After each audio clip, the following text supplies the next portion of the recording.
Regardes-tu le journal PP en live? Où les événements de la planète Terre et les secrets de l'espace extérieur sont analysés comme nulle part ailleurs. Merci de vous être abonné.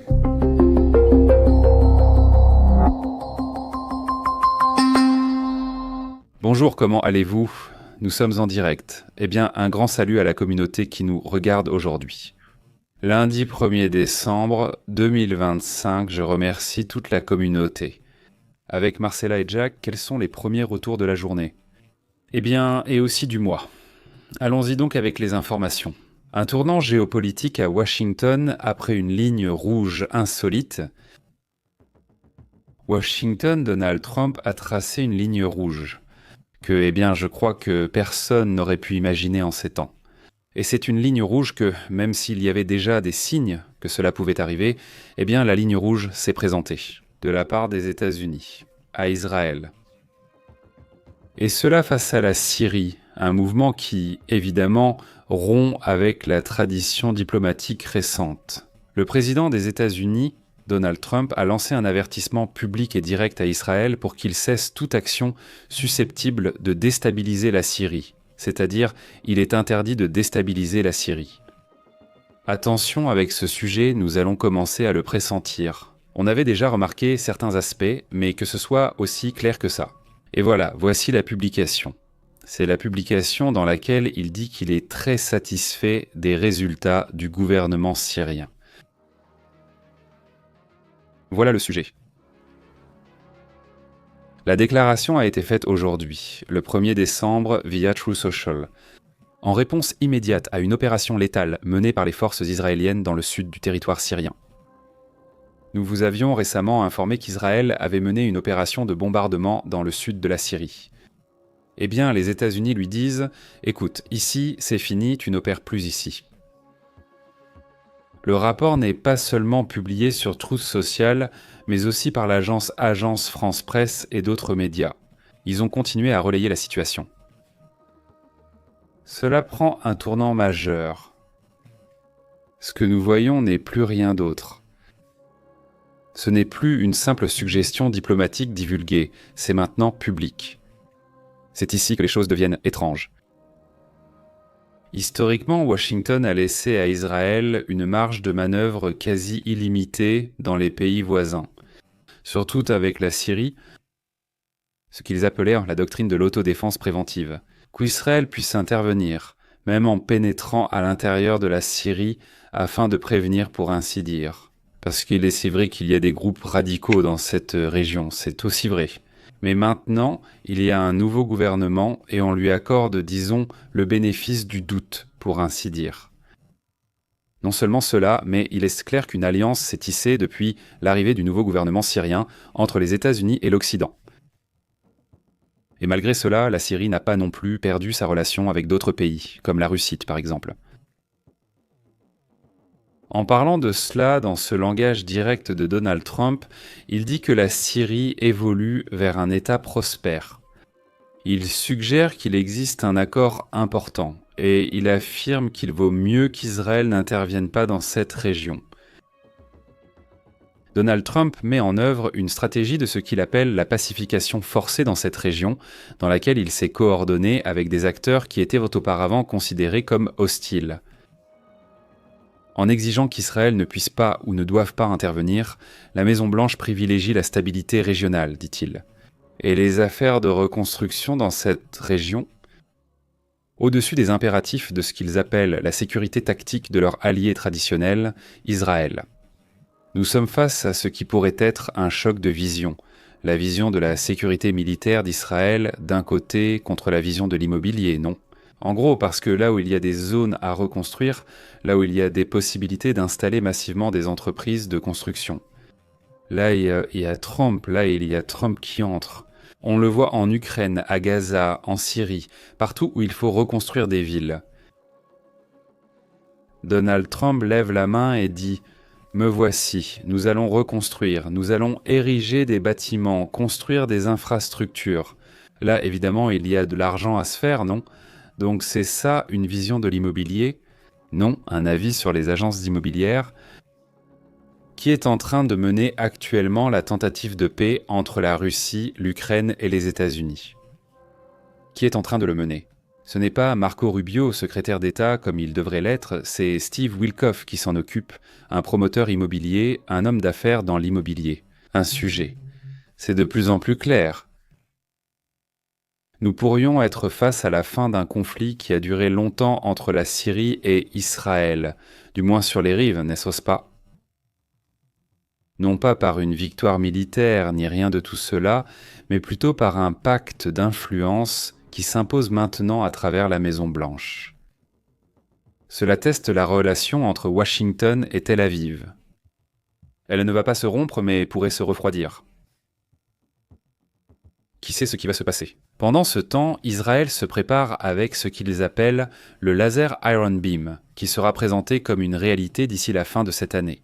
En opération, le laser beam serait utilisé contre toute roquette ou drone qui tenterait d'entrer en Israël. C'est un sujet dont nous parlerons en temps voulu. Eh bien, il est installé, non? En ce moment aussi, une autre chose qui attire l'attention, c'est une phrase, un mot seulement, prospérité. Il parle du fait qu'il y a des contrats et des flux de capitaux qui attendent d'être prêts à entrer dans cette nouvelle Syrie, dans cette Syrie pacifiée, dit-il. Il dit que l'argent commencerait à affluer vers cette région du monde, et qu'il ne s'agirait pas seulement d'argent pour l'immobilier, mais aussi, possiblement, de contrats. Dans le domaine des armes, ce sera un autre sujet que nous aborderons plus tard, précise la citation. Il est très important qu'Israël maintienne un dialogue fort et sincère avec la Syrie et qu'il ne se passe rien qui interfère avec l'évolution de la Syrie, vers un État prospère. Voilà comment ça se passe et se donne. Ne pas le comprendre, c'est recevoir le message clair de Trump. Tu peux dialoguer jusqu'ici, même fermement, n'est-ce pas? Mais qu'il n'interfère pas avec l'évolution d'un État prospère. Voilà la situation, eh bien, c'est un changement géopolitique, au final important qui se vit en ce moment et qui n'est pas seulement cela. Il y avait le sentiment que cela pouvait arriver, ce dont nous parlons, il y avait une certaine impression, mais on ne savait pas. On ne pensait pas que ce sujet allait être aussi évident ou aussi clair. Il faut rappeler que le président syrien a récemment visité la Maison-Blanche. Il lui a même mis du parfum devant tout le monde. Donald Trump au président, d'accord ? Il lui a donné la petite boîte en demandant si c'était un bon cadeau, et je ne sais pas combien de femmes il avait. Et puis, tout cela dont on a déjà parlé ici. On a vu les images, non ? Bon, quelque chose d'intéressant, d'étrange. En même temps, ça se passe dans ce sujet. Allons donc à d'autres sujets également importants. Remarquez que sur un autre sujet également intéressant, il n'y a pas un Venezuela qui ne serait pas seulement en alerte, mais apparemment il serait aussi en train de se perdre. Eh bien, une grande partie des alliés, les alliés les plus...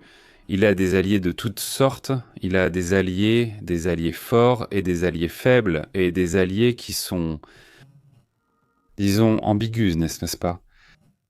Parlons des alliés forts, des alliés qui ont une capacité militaire et qui sont en inimitié avec les États-Unis. Au final, c'est ce qu'ils ont en commun. En grande partie, l'Iran, la Russie principalement, et en second lieu, la Chine. Il a d'autres alliés, évidemment le Nicaragua, Cuba, le Honduras, même le Mexique pourrait être un allié ambigu, tout comme le Brésil, tout comme la Colombie avec le régime vénézuélien. Mais nous allons laisser cela pour un autre point. Ici, ce qu'ils attendaient, c'était une réaction de la part de la Russie, surtout et de l'Iran, pour les protéger ou agir comme une sorte de bouclier protecteur avec Maduro. Selon le dernier rapport, le Venezuela entame une phase nouvelle et inconnue. L'autre jour, un journaliste qui a été très proche du dossier vénézuélien disait qu'ils entrent dans une sorte de norcorisation, c'est-à-dire une sorte d'isolement massif, même avec leurs propres alliés. Nous avons vu hier qu'une entreprise touristique russe faisait un rapport. Tu sais qu'ils ne vont plus voler vers le Venezuela ? Ils partent pour Cuba maintenant ? Les touristes intéressés ? et les Russes qui sont en ce moment au Venezuela, on leur a dit de quitter le Venezuela. Face à l'escalade, on vit ce qui s'apparente à une phase d'isolement géopolitique critique. C'est pour cela qu'on parle de nord-coréanisation. Face à l'escalade des tensions avec les États-Unis, le régime de Maduro a découvert que son propre réseau de sécurité externe avait tout simplement disparu. Aucun sauvetage financier ni intervention militaire de la part de ses alliés historiques n'est envisagé, et une tempête parfaite s'est installée dans laquelle une relation avec les États-Unis ne sera pas perdue. La Chine, par exemple, ne perdra pas cette relation. Pour un pays qui ne représente pas vraiment un facteur économique important pour eux. Allons, il serait plus coûteux de perdre les États-Unis à cause du Venezuela que de perdre le Venezuela à cause des États-Unis. C'est ça, le calcul. Principalement ces deux pays, c'est clair, on s'attend à ce qu'ils y aillent. Il allait montrer de quoi il était capable. En fait, il paraît qu'il a été divulgué qu'ils lui ont ouvert la porte pour que Maduro aille y vivre, mais ça ne va pas plus loin. Selon un rapport des services de renseignement, même des parties déjà publiées dans The Wall Street Journal ont corroboré certains points de ces isolements qui sont en train de se produire, dans lequel entre cette idée de ce qu'ils appellent le réel, politique, n'est-ce pas ? Une chose est ce que disent ces politiciens, ces pays. Non, je suis ton pote, je suis ton ami, je vais t'aider quand il y a un problème, mais au moment venu, c'est différent. Au cours de la dernière décennie, on a construit un récit d'une sorte de bloc anti-hégémonique, comme il disait Ant. Selon ce que disait le Venezuela lui-même, qui était la tête de ce bloc. En Amérique latine, les données concrètes sont très différentes. Vladimir Poutine est piégé dans une guerre d'usure en Ukraine, qui lui consomme presque toutes ses ressources. Non, il n'y a ni capacité logistique, ni capital politique. Aussi, pour ouvrir un autre front, s'il ne l'a pas fait avec l'Iran, pour favoriser l'Iran, il le fera encore moins avec le Venezuela, qui est beaucoup plus éloigné et qui a aussi beaucoup moins à apporter d'un point de vue militaire. De son côté, la Chine a une autre priorité. En ce moment, elle essaye de négocier pour continuer à vendre du pétrole à la Russie avec les États-Unis. Et dans ce jeu d'échecs, eh bien, une pièce qui pourrait être le Venezuela est une pièce qu'ils peuvent facilement sacrifier afin de garder d'autres pièces qui sont vitales.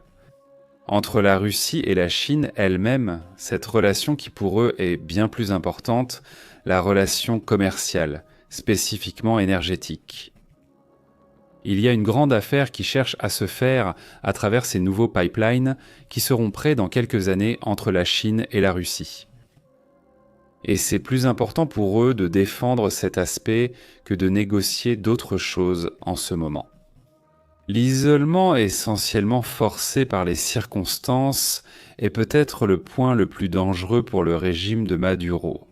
Dans d'autres circonstances, à d'autres moments ou époques, les choses seraient très différentes. En ce moment, avec les conditions actuelles, cela ne semble pas possible. Un soutien, un bouclier attendu, comme à d'autres moments. Moscou-Pékin.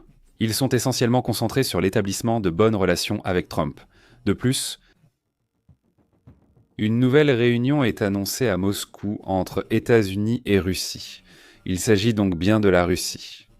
Wilkov a déjà annoncé qu'il ira la semaine prochaine à Moscou. Évidemment, non. Pour évoquer le Venezuela, ils aborderont aussi l'Ukraine et les projets qu'ils prévoient pour ce pays, etc. Tout ce business qu'ils sont en train de faire, c'est ce qui les rend très concentrés en ce moment. Ce qu'on peut dire, disons, d'un autre point de vue, non. En ce moment, les États-Unis, et plus précisément Donald Trump, sont en difficulté car républicains et démocrates commencent à lui demander des comptes sur la question du Venezuela et des Caraïbes. Je vais vous en parler tout de suite. Une enquête va bientôt être ouverte contre le secrétaire à la guerre. C'est-à-dire, tout n'est pas facile. Là-bas, du côté de Washington, la situation du Venezuela devient compliquée et peut-être que cela pourrait être la dernière bouée de sauvetage pour Maduro. Tout de suite, nous allons parler de ce détail qui, disons, prend de l'ampleur, qui commence à devenir un problème. Mais malgré tout, cette fraternité dont on parlait entre le Venezuela et ces pays, eh bien cette fraternité est passée au second plan. Pourquoi ? Eh bien parce qu'il y a d'autres affaires, parce qu'il y a aussi d'autres choses qui sont beaucoup plus importantes. Nous devons continuer à analyser cela parce que, eh bien, ce n'est pas fini. Pas pour l'instant. Nous allons aussi parler d'autres choses, Boussan, qui se passent au Venezuela. Par exemple, voyons si nous pouvons afficher cette image. Cette image montre encore une fois des mouvements qui se produisent du côté du Venezuela. Évidemment non.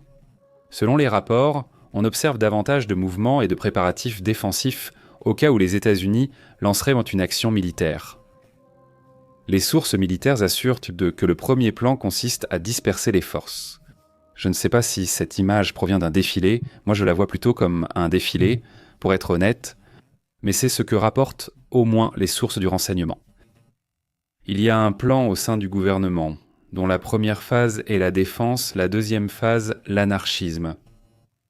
Il mobiliserait des unités de renseignement et des groupes armés pro-gouvernementaux du Venezuela pour semer un maximum de chaos à Caracas et compliquer la gouvernance du pays, au cas où une invasion aurait lieu.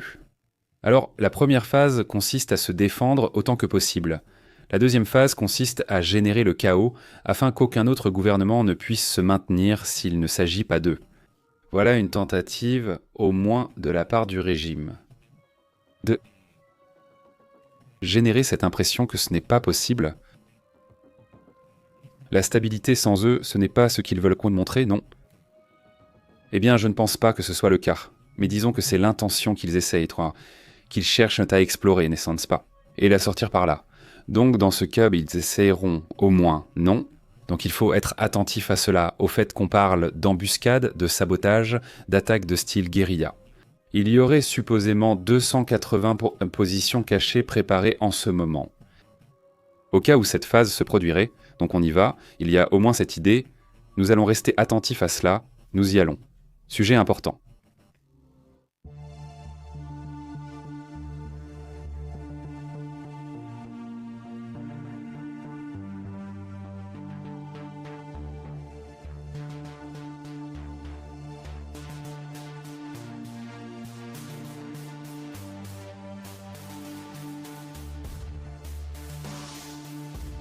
Écoutez, ce mouvement devient de plus en plus clair sur la façon dont cela va se passer. Ce qu'ils appellent une bombe cyclonique, ce n'est pas seulement le phénomène du froid et la façon dont toute cette situation s'est produite, mais il y a potentiellement une bombe cyclonique qui arrive, selon ce qui s'est rapporté pendant cette saison hivernale, qui n'apporte pas seulement cela. Ce phénomène, mais cela viendra aussi avec des chutes de neige qui vont se généraliser dans la partie nord du pays, selon ce que rapporte le service météorologique des États-Unis. Passons aux détails de ce que l'on sait sur ce qui se passe. Autant dans la partie nord, depuis le Canada jusqu'au Mexique et une partie de l'Amérique centrale, on s'attend à des phénomènes d'entrée assez marqués. Ce serait la première tempête des États-Unis, mais hivernale, du point de vue hivernal. Une bombe cyclonique va provoquer des chutes de neige généralisées, surtout dans le nord-est des États-Unis. Il faudra aussi en tenir compte.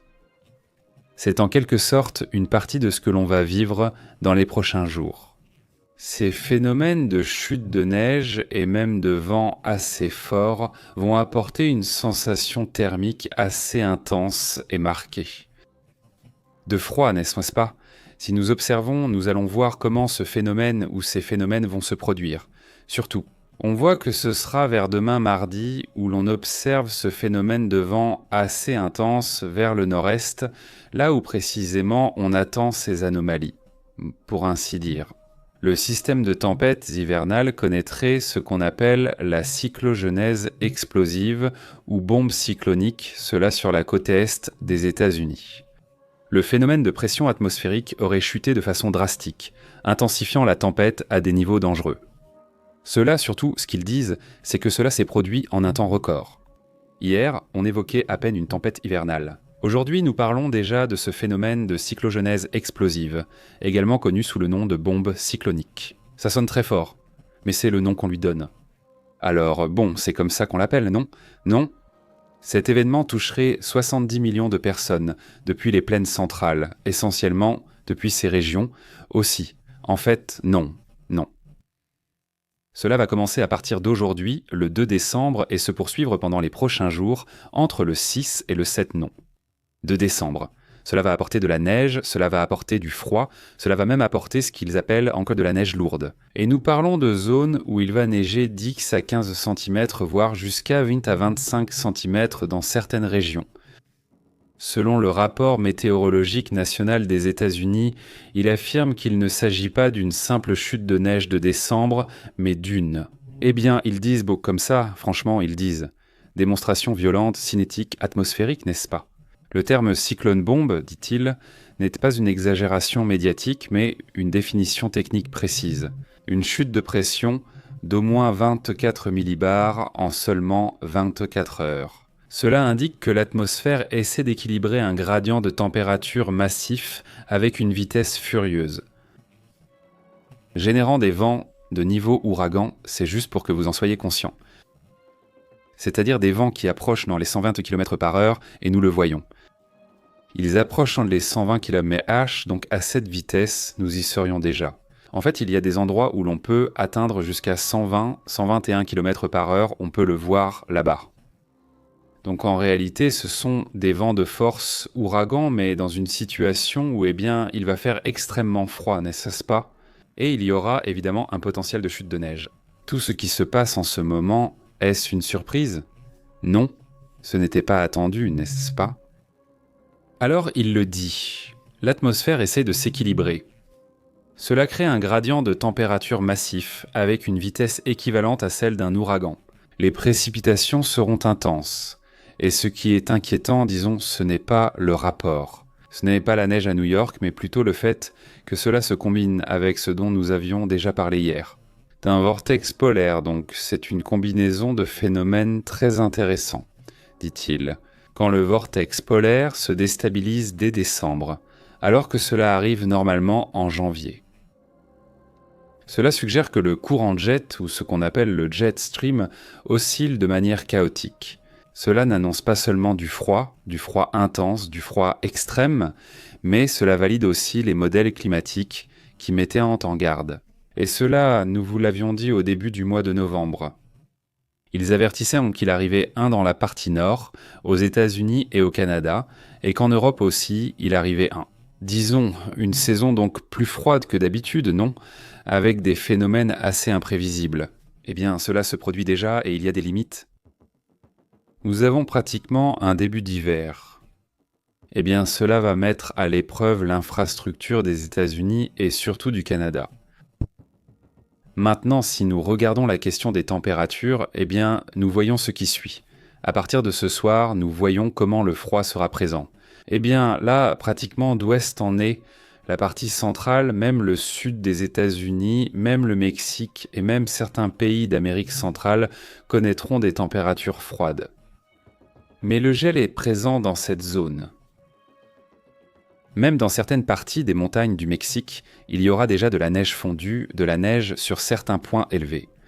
On s'attend aussi à ce que, dans les prochains jours, regardez, ça c'est le jour passé, demain c'est mercredi, c'est jeudi, c'est vendredi et c'est samedi. Vous voyez, le phénomène s'arrête un peu déjà pour le week-end, il semble qu'il va revenir et c'est là qu'il entre. C'est ce que je mentionnais sur le vortex. Entre le 7 et le 8, il part vers l'est.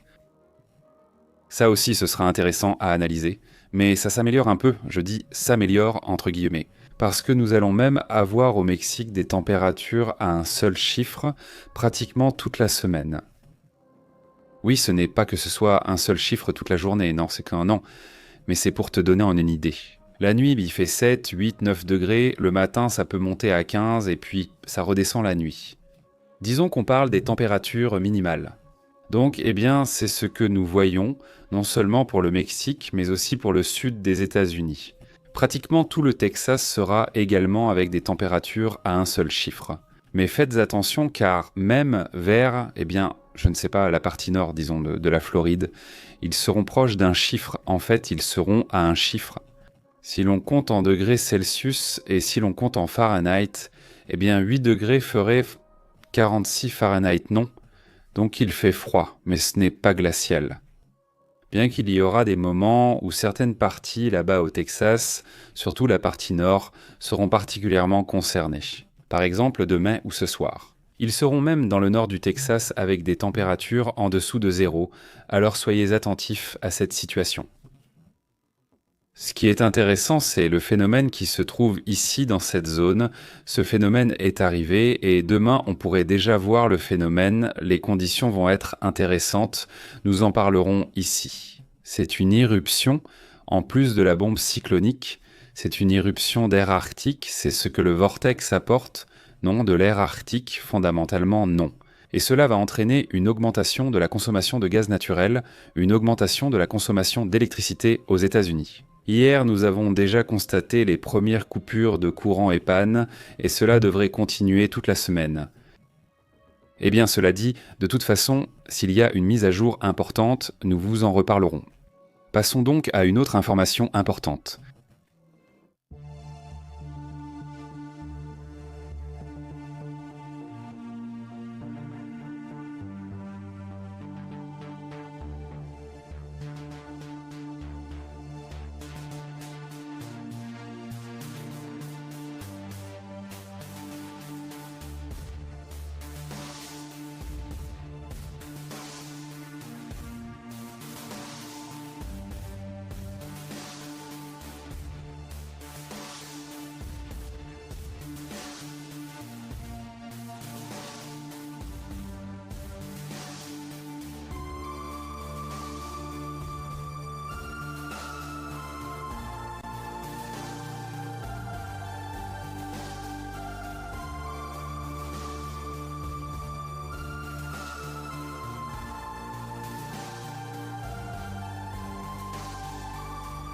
Merci.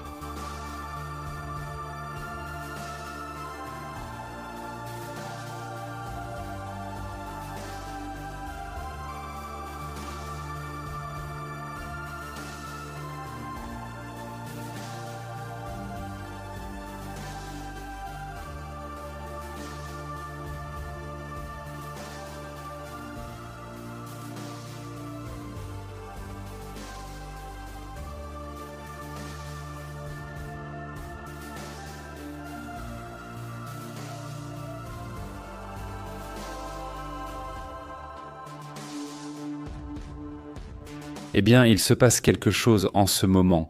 Il se passe quelque chose d'étrange dans un avion russe. Apparemment, l'avion aurait des problèmes. Il serait en train de disparaître, ou il est en train d'éteindre et d'allumer le transpondeur, ou quelque chose comme ça. Cet avion serait dans les Caraïbes.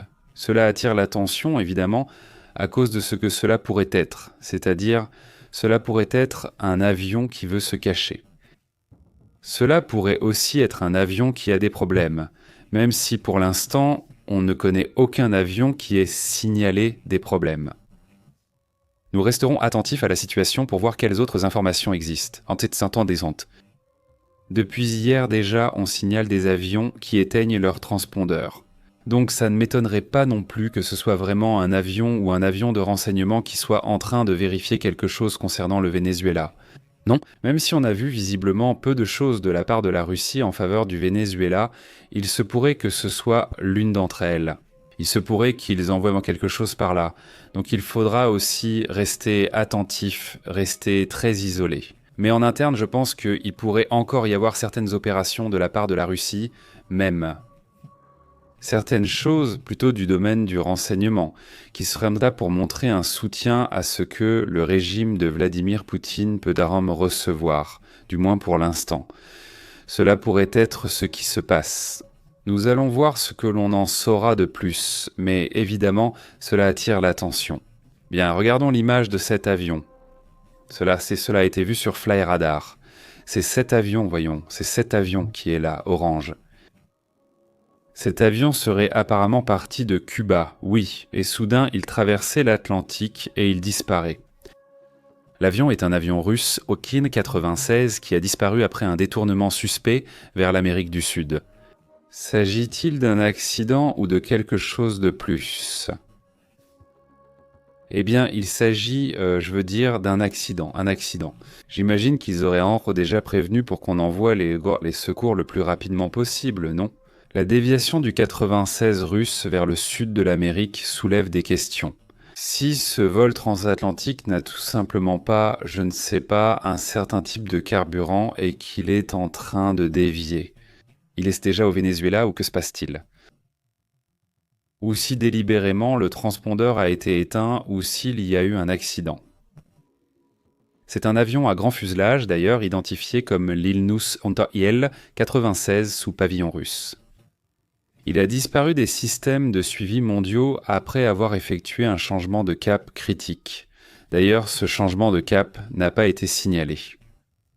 L'incident a lieu dans le couloir de l'Atlantique vers les Caraïbes.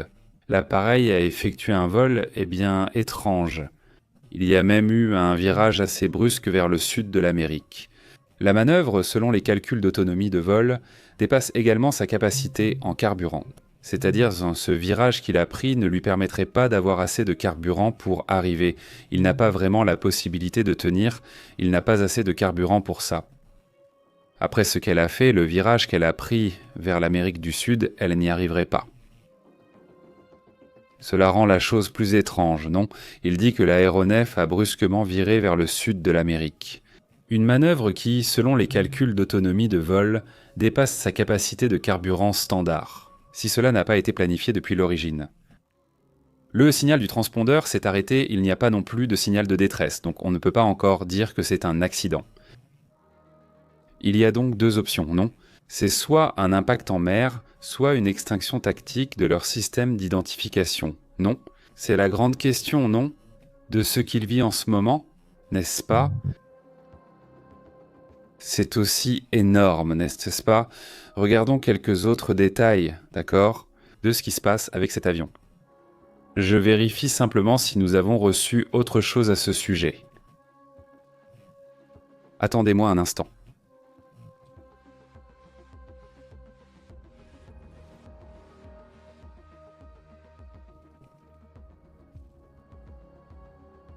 Ah, s'il y a autre chose là, voyons, permettez-moi un instant. Donc c'est vrai que oui, c'est très curieux. Je ne l'ai pas vu jusqu'à présent dans d'autres médias, je ne sais pas si vous l'avez vu quelque part, mais bon, nous allons rester attentifs, n'est-ce pas? Oui, ça attire mon attention. Ceux qui sont sur Flyer Radar, vérifiez pour voir si vous trouvez l'avion. N'est-ce pas? J'en avais besoin? J'imagine qu'à ce stade, on le saurait déjà, non? Parce que ça s'est passé vers 5h30 du matin, c'est-à-dire quand on suivait l'avion. Il devrait déjà être là ou être apparu quelque part, non? J'imagine que oui. Eh bien, ce n'est pas un avion ordinaire, hein? Au fait, c'est cet avion. Ce type d'avion était le cheval de bataille de la flotte gouvernementale. C'est celui qu'ils utilisent le plus. Oui, Rosia. On appelle ce type d'avion le détachement de vols spéciaux.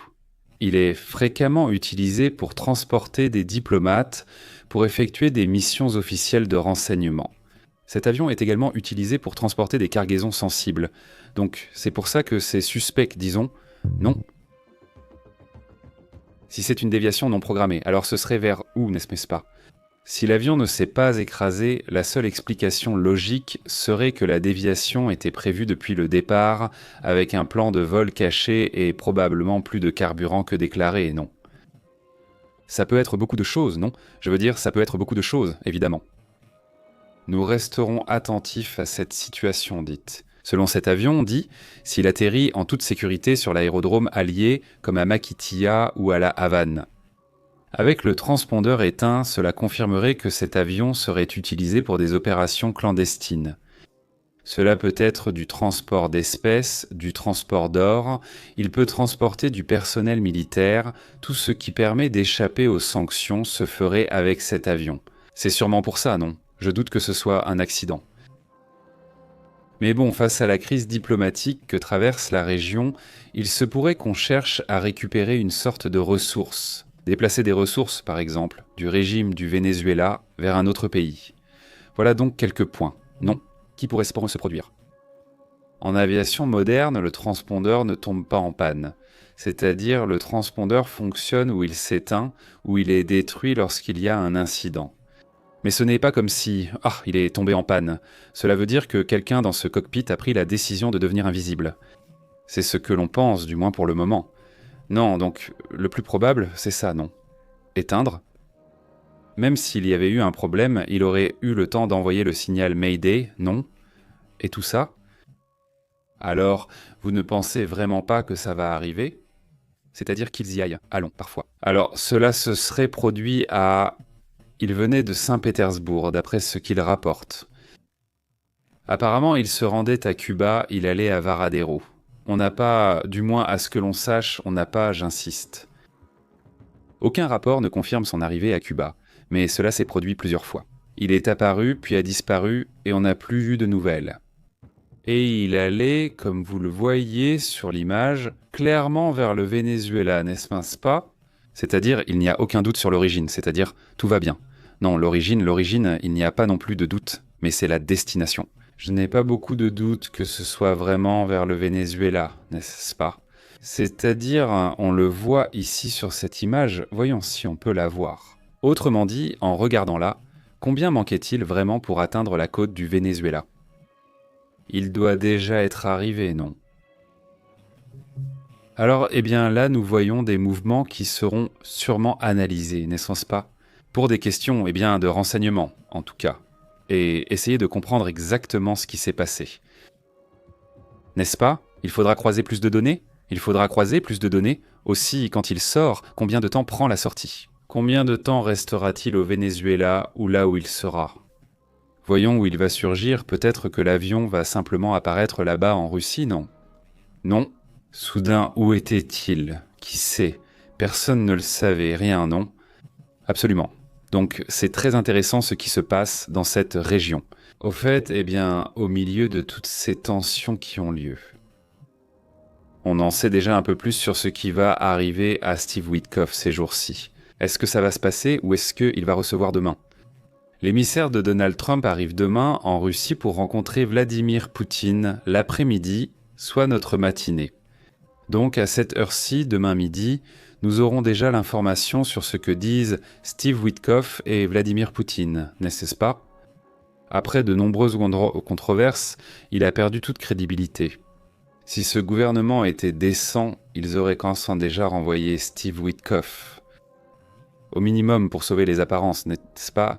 Mais Trump ne s'intéresse pas aux apparences. L'intention et la relation avec la Russie sont claires. Et donc Steve Witkoff va au Kremlin demain.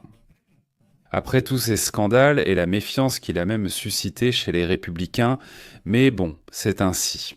On vit des moments atypiques, non ? C'est vraiment fou. Donc, eh bien, on va rester attentif à ça et on en reparlera demain mardi. Demain, le 2 décembre, c'est là qu'ils vont se réunir. Selon le porte-parole de la présidence russe, Dmitri Peskov, la rencontre est prévue lors de son point de presse quotidien.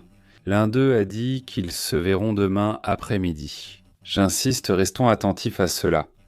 Passons à d'autres informations et sujets importants.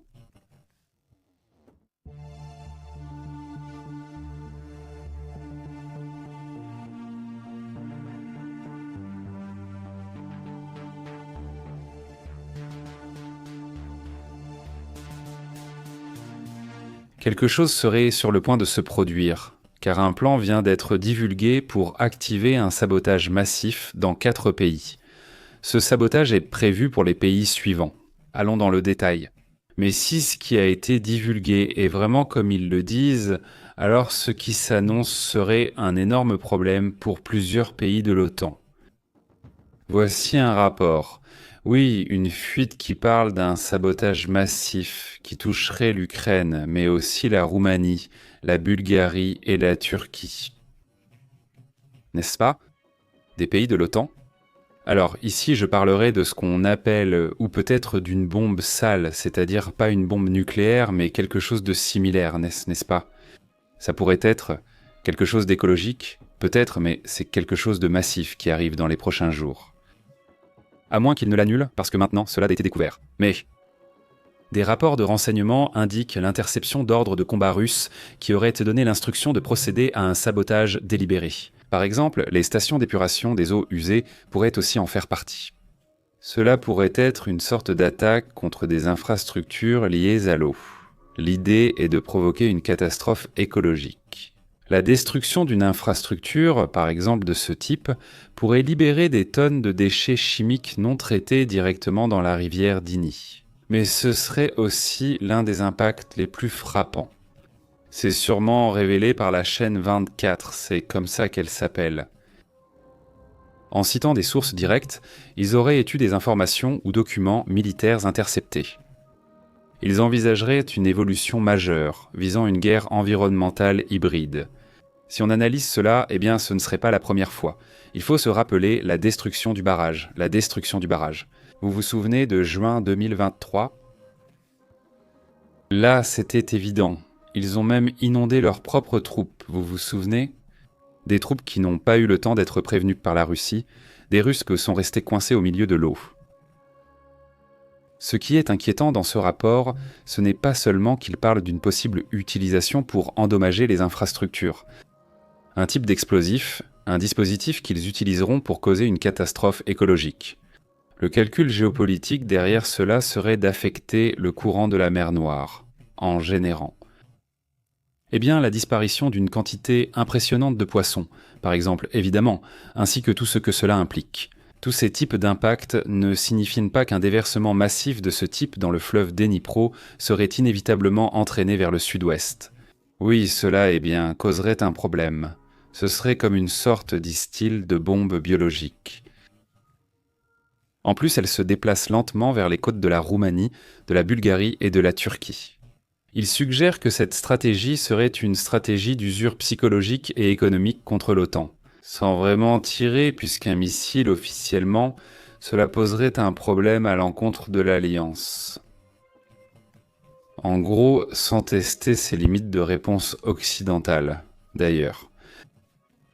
Et il y a un plan de réponse face à ce qui se passe, qui a été entre ce qui arrive et ce qui n'arrive pas. Il n'y a pas eu beaucoup de choses, pas ce qui se passe. Par exemple, comme l'explosion du train qui a eu lieu en Pologne, entre autres choses. Eh bien, il parle déjà d'une attaque qui est en train d'être planifiée par l'OTAN. On en parle tout de suite, mais il y a déjà une proposition. C'est la première fois que j'entends que l'OTAN non vraiment envisage déjà d'opérer directement avec la Russie, ou vers la Russie, ou contre la Russie. C'est-à-dire, c'est le cas. Eh bien, c'est énorme. Ils vont sûrement signaler, ils disent, si la pollution massive cause des morts, des maladies, ou un effondrement économique en Roumanie ou en Bulgarie, membres de l'OTAN, cela serait considéré comme une attaque armée. La question est-elle adressée à l'OTAN ?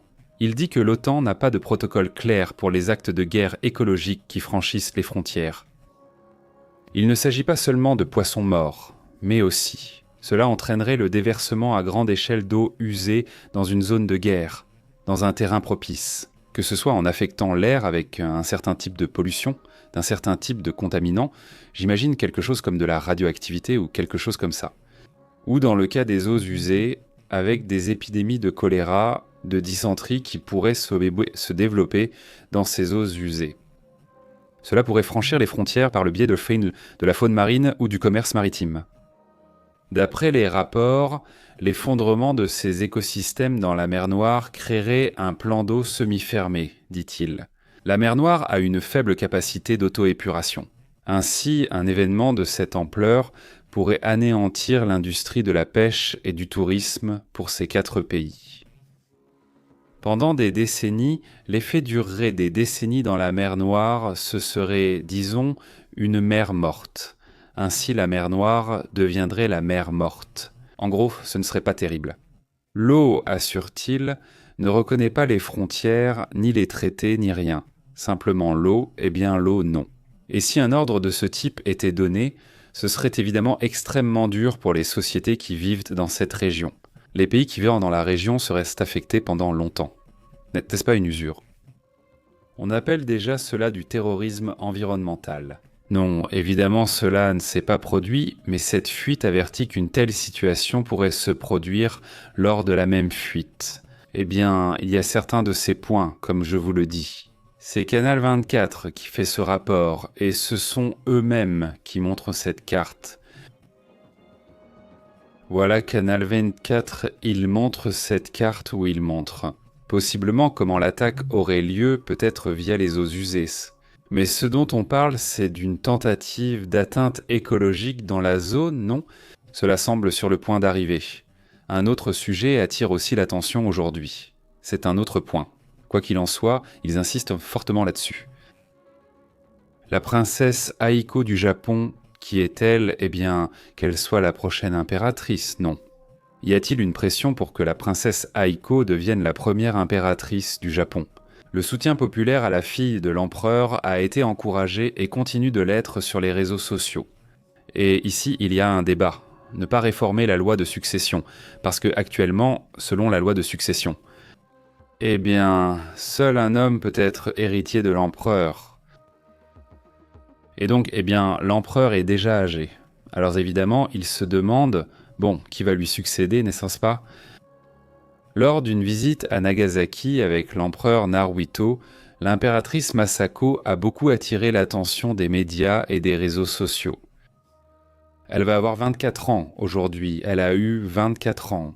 Eh bien, beaucoup de gens souhaitent que la loi de succession exclusivement masculine du Japon soit modifiée afin que la fille de l'empereur puisse devenir impératrice, n'est-ce pas?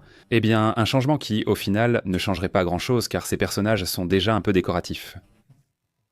Mais au final, c'est quelque chose de symbolique, non? Imagine si tu avais par exemple la première ministre actuelle, non? Sanae Takaichi. Et puis en plus de ça, avoir la première impératrice. Au moins à l'époque moderne, car évidemment cela montre aussi un Japon différent, n'est-ce qu'on se pas? Un autre sujet, rien à voir, il est révélé que l'espagnol s'est consolidé comme la troisième langue la plus parlée au monde. Tu laisses l'anglais de côté, mais beaucoup disent qu'ils parlent anglais. Pour pouvoir parler avec tout le monde, eh bien parle espagnol et tu pourras parler avec une grande partie du monde. Le nombre de locuteurs espagnols a cru de 5% l'an dernier. Il compte 635 millions de locuteurs et est la troisième langue mondiale après le chinois. L'hindi, et l'espagnol le suit. J'imagine que cela dépendra aussi de ce qui t'intéresse, mais j'imagine que l'anglais restera cette langue. Par exemple, pour les affaires ou les études, c'est comme si c'était la langue principale. Non, je suppose. C'est-à-dire parce que tout le monde dit « bon, avec ça on te comprend plus ou moins, non ?» Mais l'espagnol a grandi et ça attire l'attention. C'est-à-dire à un moment où la Chine est à la mode, eh bien l'Inde semble aussi vouloir devenir à la mode. L'anglais progresse toujours grâce à tout l'élan des réseaux sociaux, des films et tout ça. Apparemment, l'espagnol continue de croître de 5%. Ce n'est pas négligeable. Et ça, eh bien, ça attire l'attention. Nous allons rester attentifs à cela. Et tu vois que, par exemple, s'il y a des tentatives soudaines, non, par exemple, de la part des États-Unis, de vouloir mettre un frein à l'espagnol international. Personnellement, il n'y a pas de chose de ce genre. Ce qui a généré beaucoup de mécontentement, mais au final, l'espagnol est toujours là, il continue d'avancer, et ça c'est très intéressant. Passons à d'autres sujets et affaires. Pour aujourd'hui, allons-y.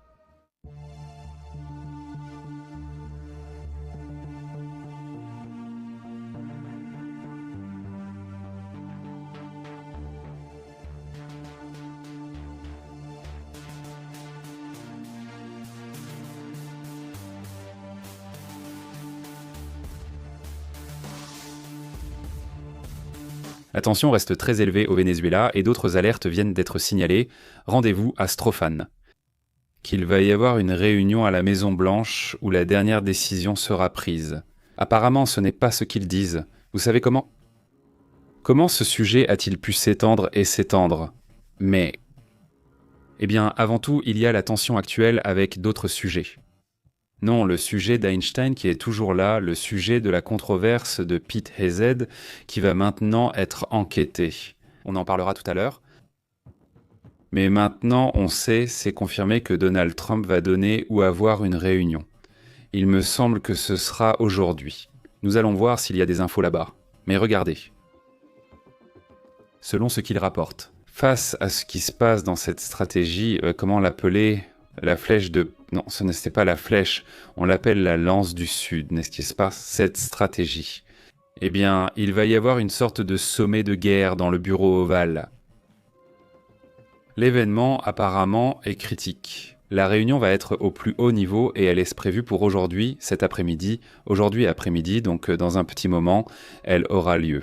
Cette réunion n'est pas un moment de visite de courtoisie de ces hauts responsables.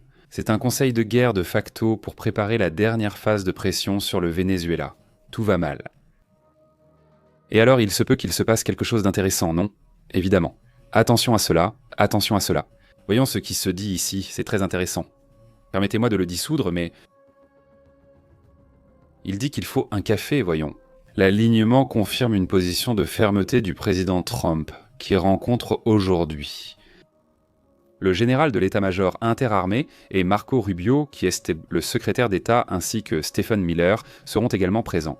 Cela suggère que la stratégie aura également un fort volet, non seulement militaire, mais aussi ce composant idéologique typique concernant les migrants. Et tout cela, et ça vous savez, pourquoi ils font ça? Ce dernier morceau, Stephen Miller et tout ce sujet parce qu'il lui donne la touche que MAGA adore. Ça ne vous fait pas peur? Et les secteurs républicains ultra-conservateurs ne sont pas contents de ce sujet, de la façon dont Trump le gère. Je veux dire, ils ne sont pas contents de s'engager dans une guerre. Parce que la promesse avec Trump, c'était America First, il n'y a pas tout ce truc.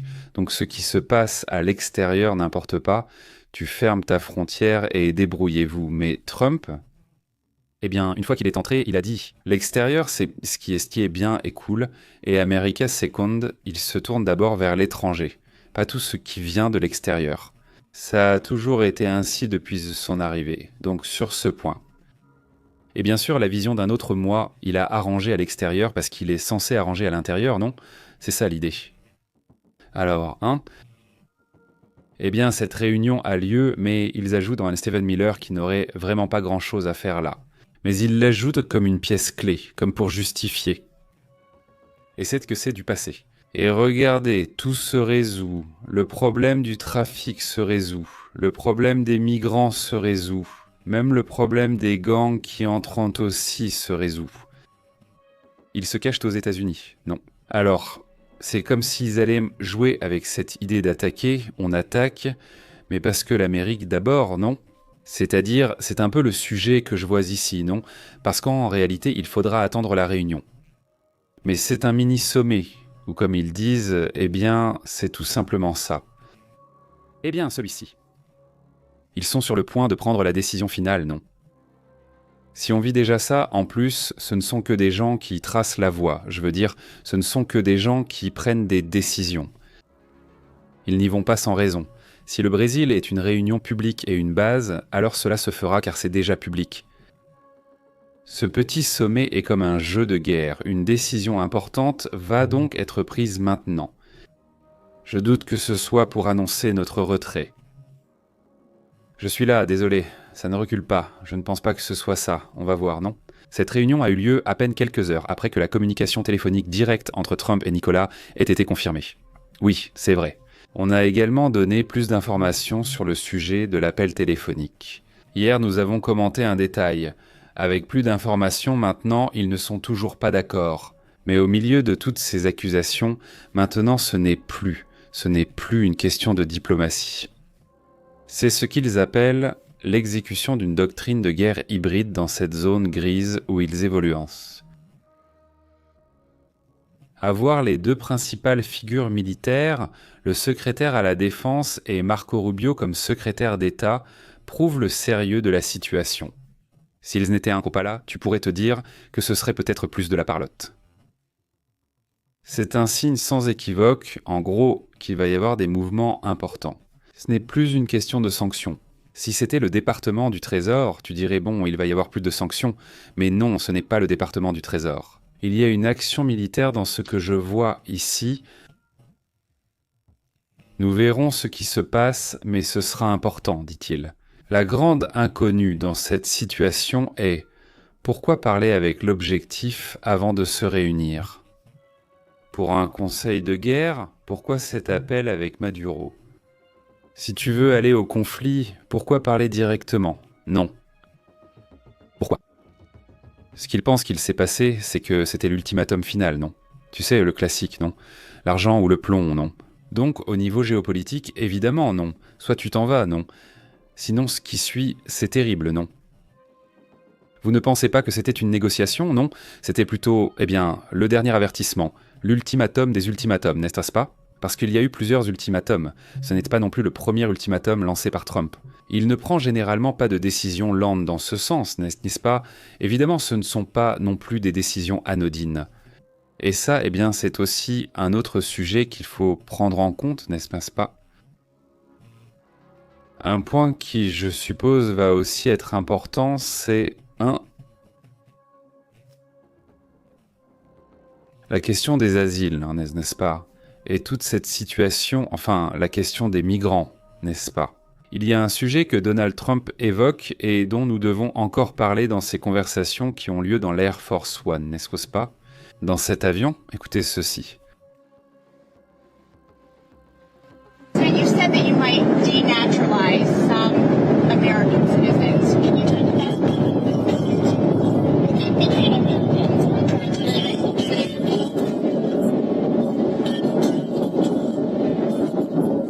Bon, en gros, ce que dit Trump en ce moment, c'est que, il affirme qu'il a l'autorité pour révoquer la naturalisation de ceux qui, selon lui, ont obtenu la citoyenneté de manière indue sous la gestion de Biden. C'est-à-dire, s'il soupçonne qu'une personne ou un groupe de personnes a reçu l'aide de Biden pour être naturalisé. Mais si, selon lui, ces personnes ne remplissaient pas les conditions qu'il considère comme correctes, alors il pourrait révoquer cette naturalisation, c'est-à-dire leur retirer la citoyenneté. Ça pourrait arriver, non? Attention sur ce sujet aussi, ça fait aussi partie de ce thème, n'est-ce pas? Ce mouvement qu'il a lancé dès son premier mandat et poursuit lors du second. Un sujet très anti-immigrant, non? Abordons d'autres sujets importants.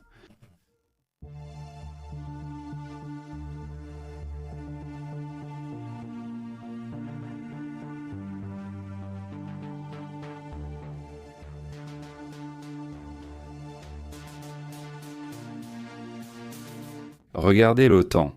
Ils affirment que tout changera si cela arrive. Ah, comment prépare-t-il en ce moment le plan de guerre, qui apparemment était secret d'après ce qu'ils disent?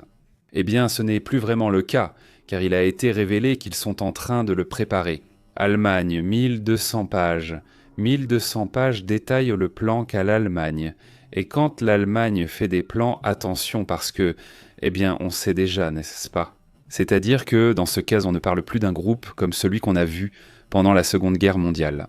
Mais ils sont bien organisés et quand ils sont déterminés, il faut faire attention à ça. Surtout parce que cela pourrait être un conflit dans lequel ils seraient les leaders du conflit. Ce ne seraient plus les États-Unis, la France, le Royaume-Uni ou un autre, n'est-ce pas? En fait, cela fait partie de ce plan. C'est-à-dire, ils dirigeraient la société, pour ainsi dire. L'endroit où les décisions seraient prises serait en Allemagne. Un sujet également très intéressant. D'après ce que j'ai compris, le nom est Opland DE ou Opération Plan Germany, n'est-ce pas? En anglais, ils l'ont appelé Opland DE ou Opération Plan Germany, non? Selon les rapports, l'Allemagne l'a activé discrètement, mais pas totalement. Il s'agit déjà d'un document classifié de 1200 pages qui transformerait radicalement le pays. Ainsi, il dit que cela transformerait radicalement le pays. L'Allemagne cesserait d'être seulement la puissance économique qu'elle estime déjà, pour devenir le centre logistique militaire de l'OTAN. Le centre logistique militaire de l'OTAN. Faites attention à cela, hein. La mobilisation et le transit concerneraient 800 000 soldats alliés de la machinerie lourde à travers le territoire allemand vers le front de l'Est. La date limite de préparation serait d'ici à 2029 selon eux. Les renseignements allemands estiment que la Russie pourrait attaquer l'Alliance Atlantique vers 2030. Les fuites proviennent de hauts gradés militaires, de rapports de renseignements cités par le Wall Street Journal et également confirmés.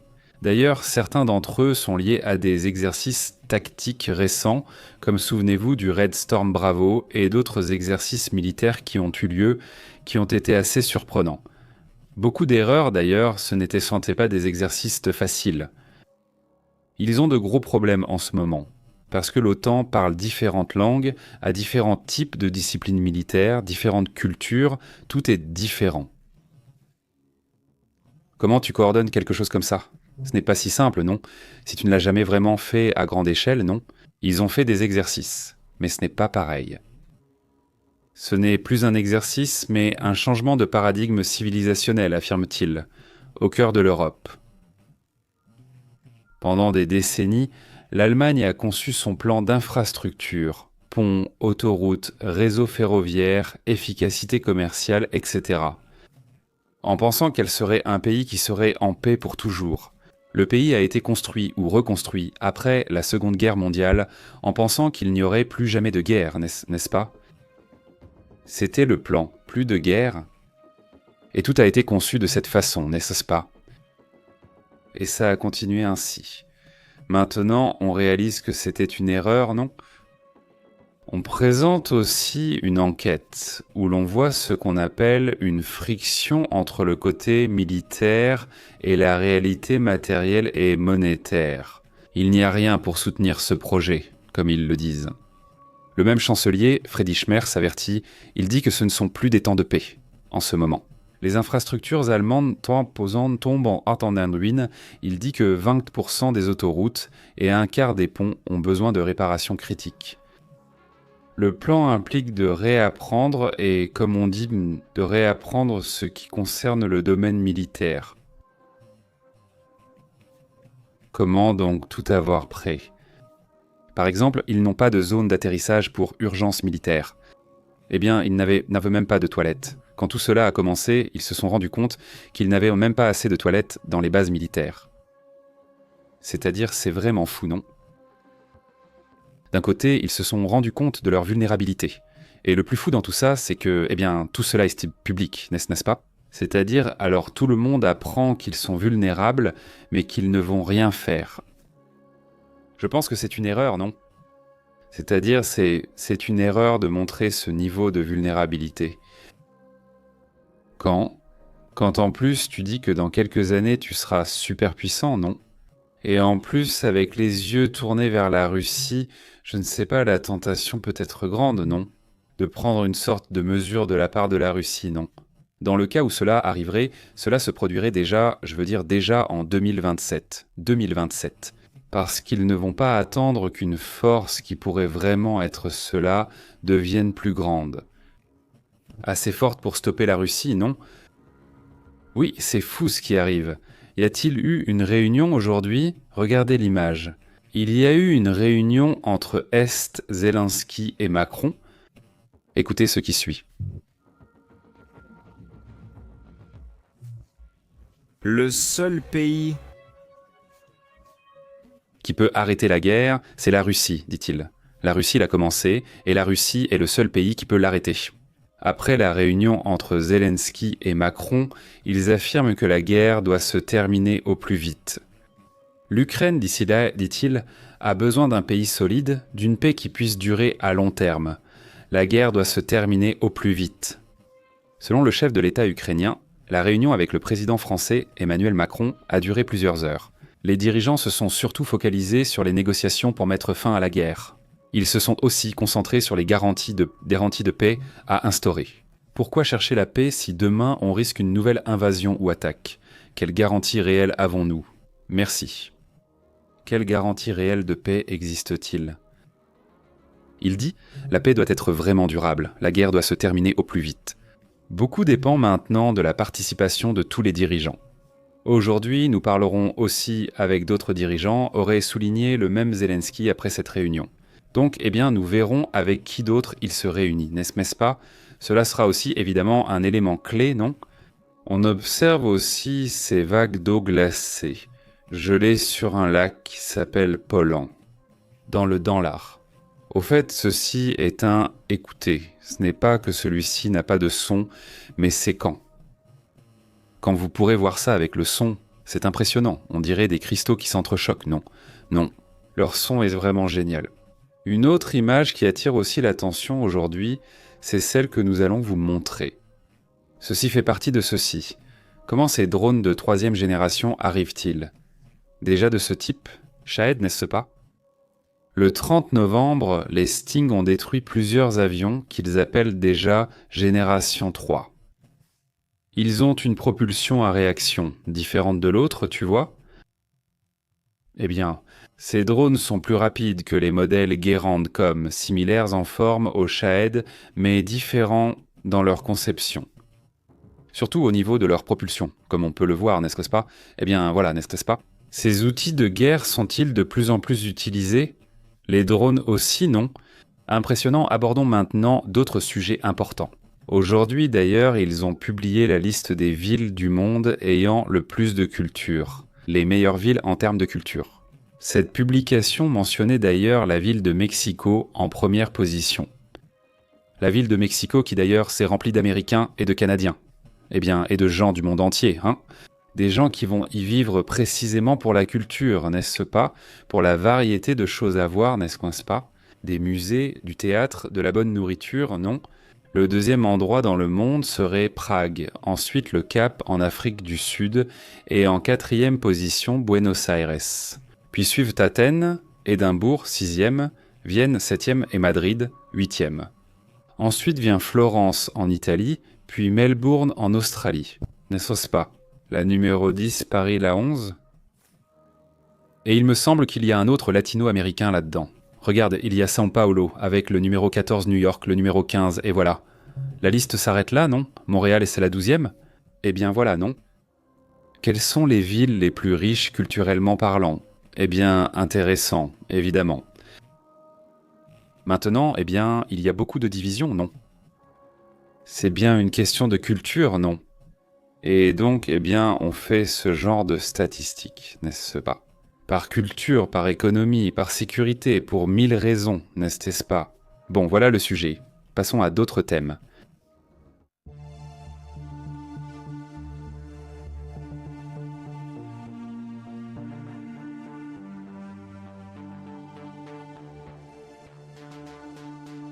Je voulais vous parler de ce qui se passe avec les républicains. C'est qu'ils exilent des républicains des États-Unis pour enquêter sur le secrétaire à la guerre, donc à la défense, mais ils confiaient ça au Pentagone, à Pete Hegseth, non? Et c'est que cela a été révélé et il l'a admis publiquement et il l'a encore commenté là sur les réseaux, non? Celui-ci? Eh bien, quand ils attaquent Sandos ses embarcations, il y a eu une fois en septembre où il y avait des blessés. Ils allaient en cause secourir les blessés. J'ai dit « Attendez, ne secourez pas, attaquez et tirez de nouveau ». C'est-à-dire le classique coup de grâce, mais déclaré par un secrétaire, c'est-à-dire même Trump. Hier, il a dit « Non, non, non, je ne crois pas qu'il ait fait ça, on va enquêter, on va voir ça, voir ce qui s'est passé, mais je ne crois pas qu'il ait dit ça, qu'il ait fait ça. » C'est-à-dire, bon, donc cela veut dire qu'il n'est clairement pas d'accord avec cette situation. C'est-à-dire, il a indiqué comme s'il voulait adoucir la chose. Mais ce n'est rien de plus. Regardez, en ce moment, il y a un problème avec le personnel le plus proche de Trump. Allons dans le détail parce que le problème est plus grave que simplement dire qu'il fait ce qu'il veut. Il y a en fait plus de problèmes parmi le personnel proche de Trump. Alors commençons d'abord par regarder, parce que même les républicains eux-mêmes vont enquêter sur cette situation. Des législateurs de haut niveau du Parti républicain, généralement alignés évidemment avec la défense, ont rompu les rangs pour exiger une enquête urgente sur l'ordre verbal présumé du secrétaire à la défense, Pete Hegseth, d'anéantir tous les occupants des bateaux suspects de narcotrafic, y compris l'exécution des survivants qui étaient blessés après la première attaque. C'est sûrement la partie la plus délicate, non ? Le 2 septembre, dans les Caraïbes du Sud, un commandant américain aurait observé une deuxième attaque. Il aurait ordonné une seconde attaque sur une embarcation déjà neutralisée, pour éliminer 2 survivants et respecter une directive présumée. Ils ont dit « aucun témoin ne doit rester ». Le bilan de la campagne s'élève déjà à 83 personnes qui ont été éliminées lors de plus de 20 attaques menées. L'enquête originale faisait partie d'une fuite du Washington Post. Oui, ça a fuité par là. Et cette situation a-t-elle été corroborée? Et maintenant? Républicains et démocrates demandent ainsi la création d'un comité des services armés au Sénat et à la Chambre des sénateurs. Également Roger Wicker et le républicain Mike Rogers. Cela est également confirmé par Newsweek qui affirme qu'il va y avoir une enquête. Alors, est-ce que cela a déjà échappé au contrôle de Pete Skezia ? Il se pourrait que nous voyions tomber le président, le secrétaire à la guerre ou le secrétaire Pete Skezia. Sa participation est vraiment déplorable. C'est-à-dire beaucoup de généraux sont extrêmement en colère, des gens du Pentagone sont furieux parce qu'il leur a enlevé, disent-ils, l'honneur, non ? Maintenant, et d'autres choses aussi. Ce à quoi on assiste n'est pas seulement une opération d'enquête sur un seul sujet. C'est relativement simple, mais on enquête sur un possible crime, n'est-ce pas ? Ou un crime potentiel, un crime présumé, disons-le, n'est-ce pas ?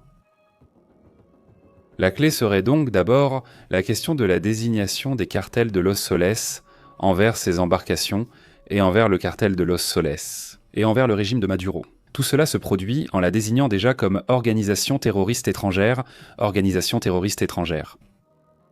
Cela vient d'arriver officiellement. On en parlait depuis des mois, mais là c'est officiel. Qu'ils soient désignés comme organisation terroriste étrangère. C'était à la fin du mois de novembre, c'est-à-dire la semaine dernière, que cette décision a été officiellement prise. Les attaques ont commencé en septembre, non ? Donc, depuis ce moment. Eh bien, cela va être examiné. Pourquoi leur tire-t-il dessus ? D'après ce qui est rapporté, cela indiquerait que la direction savait que ces ordres violaient le droit international et la Convention de Genève. Oui, attention à cela. Donc, il y aurait ici un problème de traité existant, de droit international.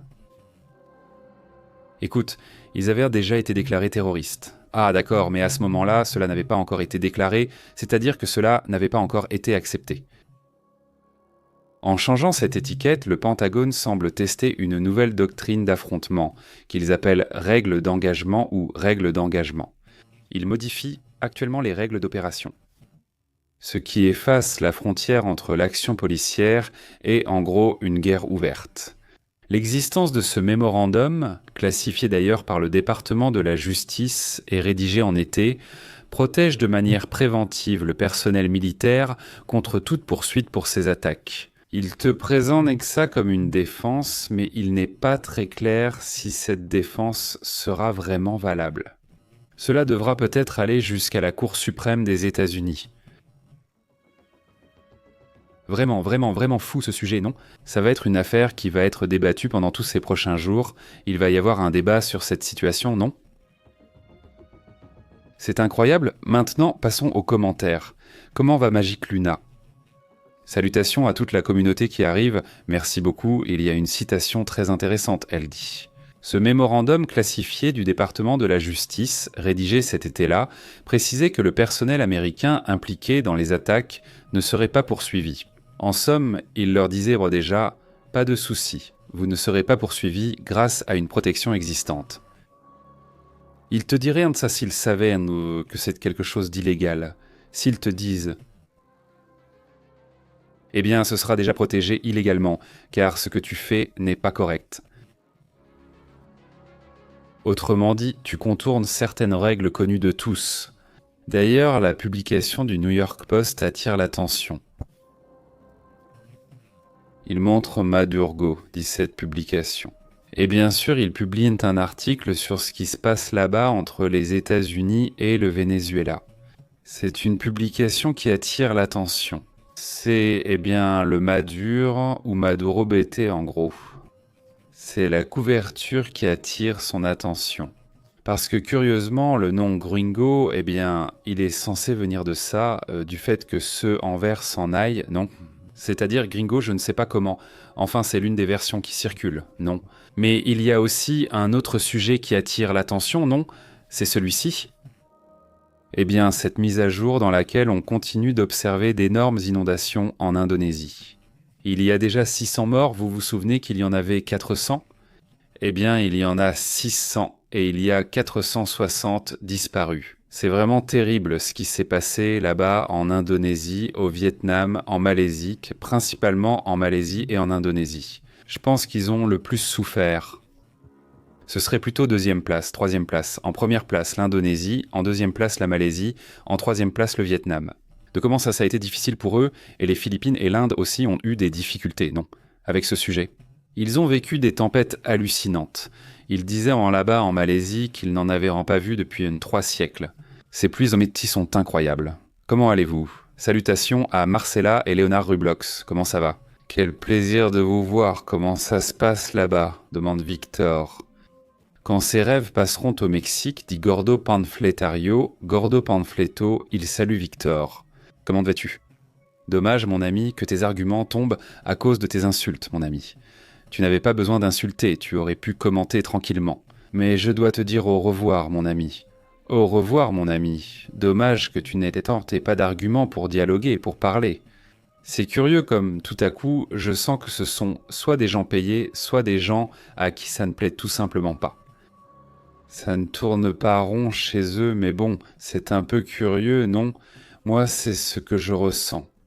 Quand il y a une capacité de débat, des gens avec des arguments peuvent vraiment te donner une leçon sur un sujet. Non, définitivement.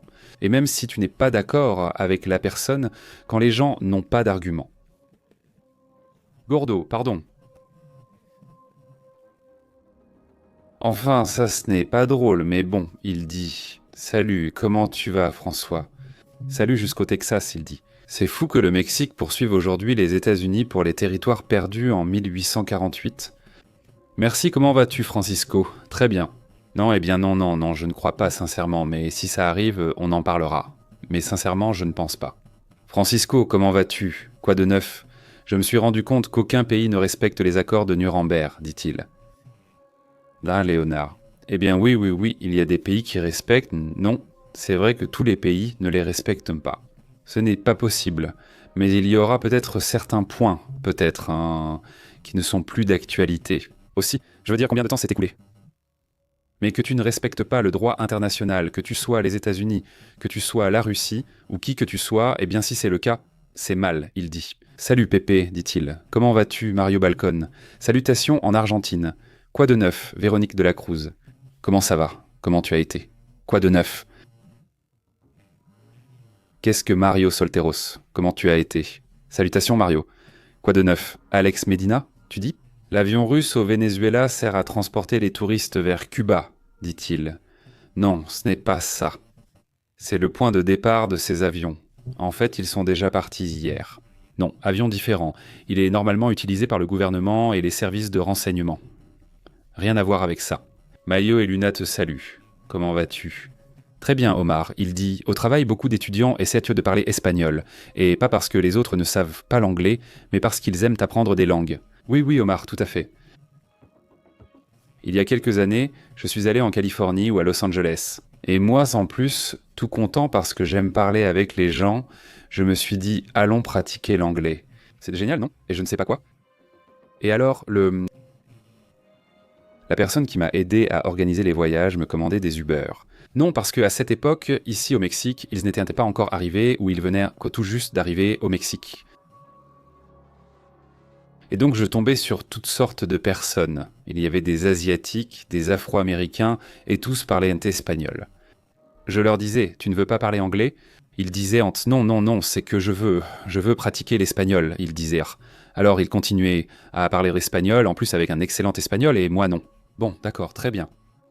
Non, je n'ai pas eu l'occasion de pratiquer l'anglais, à part lire quelques petites choses. Presque tout était aussi en espagnol. C'est-à-dire, c'est comme ça. Au moins en Californie, évidemment, si tu vas dans d'autres États, c'est différent, non? Mais en Californie, oui.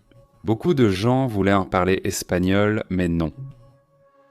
C'est-à-dire, ils n'étaient pas latinos, n'est-ce pas? C'est-à-dire, avec ceux avec qui j'ai eu l'occasion de parler, ce n'étaient pas des latinos, mais plutôt des Américains, typiques, non? En gros, non.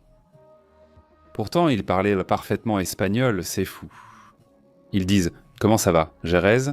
Santé, ils disent « Santé, Pépé, je vous vois à la télévision. » La présidente du Conseil national électoral vient de publier que la différence au Honduras est entre 1 et 2. Ils ont atteint 576 000 votes, c'est incroyable. Les votes sont clos. Cela représente 57% du dépouillement. Et c'est très serré.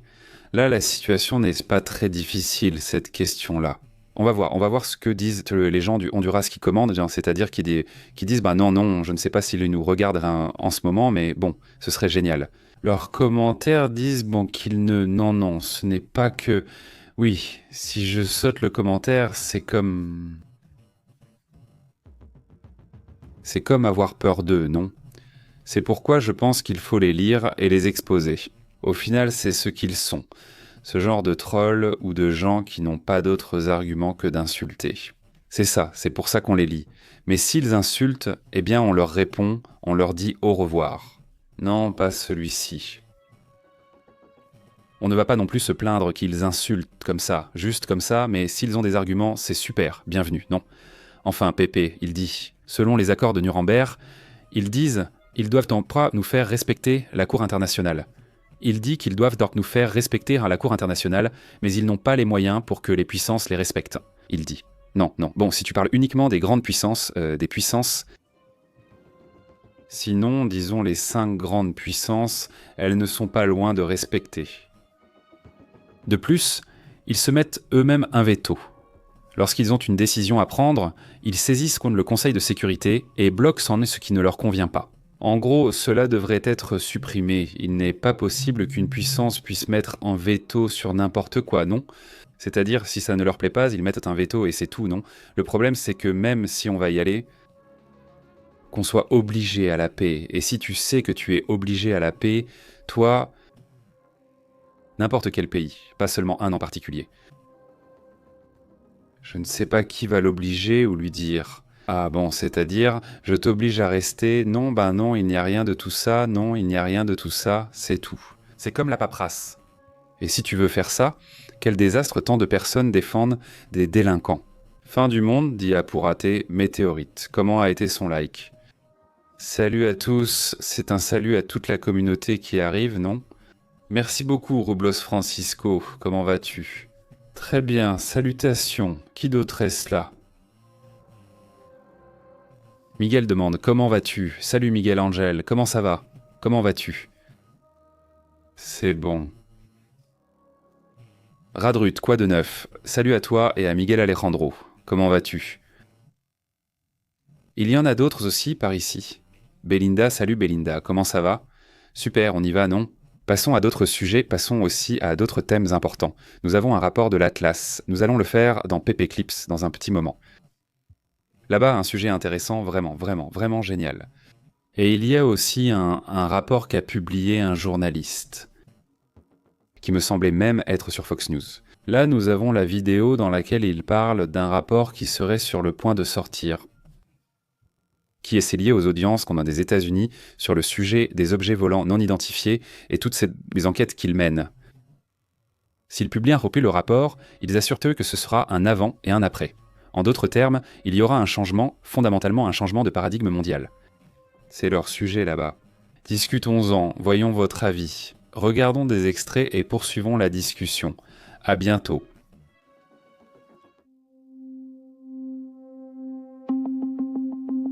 Merci d'avoir regardé le journal PP en direct, où les événements de la planète Terre et les secrets de l'espace extérieur sont analysés comme nulle part ailleurs. Merci de vous être abonné.